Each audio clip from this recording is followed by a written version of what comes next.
Health news, sometimes you need to put yourself first in order to be the best version of yourself for others. September is actually the perfect month to practice me time because it's National Self-Care Awareness Month. Joining us this morning is Dr. Denitria Vaughn from ThriveWorks in Grand Prairie. Good morning to you, Dr. Vaughn. Good morning. So September is Self-Care Month, and why is this so important to prioritize yourself, and how does this really contribute to your overall health? Yes. And so I think what we really need to remember is how our mental and our emotional, it manifests itself physically.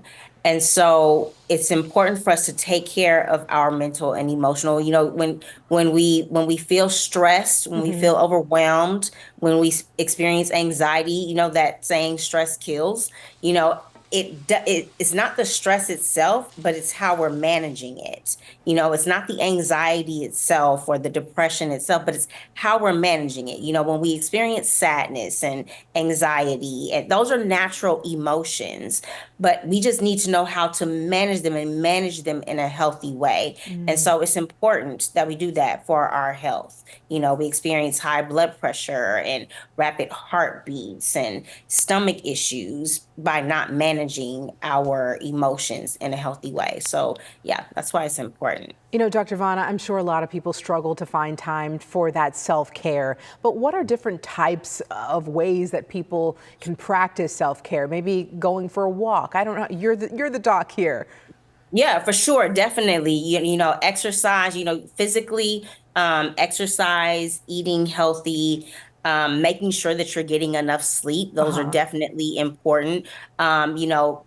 Maintaining your spirituality, if you pray, meditate, do your daily devotions, Hmm. and something that's not as fun, but making sure, financially, Right. financial self-care, making sure that you're budgeting, that you're getting your debt down. That reduces stress. It may be stressful while you're in the process of coming up with that plan, but once you get that plan and you're able to get that debt down, it really helps.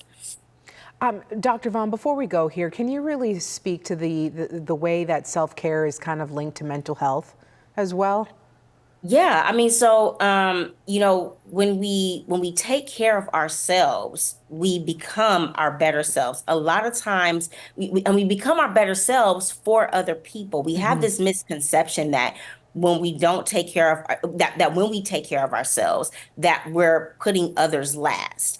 And the thing is, when we are trying to help other people, or we're not setting boundaries and we're not saying no when we really should, we tend to be pouring out from an empty cup, and it pours out toxicity. And so you want to make sure that your cup is full, spiritually, mentally, emotionally. If I'm going to go help somebody move, but I haven't gotten enough sleep the night before, or I'm hungry, I'm going to have a really bad attitude. And what they don't realize is people really don't want you around. They'd rather not Exactly. have your help if you're coming with that kind of energy and with that kind of heart. So you want to make sure your heart is in the right place, so that when you are able to give of yourself, you're giving from a good place. Great insight. Dr. Vaughn, thank you so much for joining us here on Daybreak. I do want to put this website out here so that people can actually reach out to you, maybe get a little help Yeah, if they need some, and that's at yeah. thriveworks.com. Dr. Vaughn, thank you so much once again for sharing You're your welcome. insight Thank this you. morning. All Thank you right. for having me.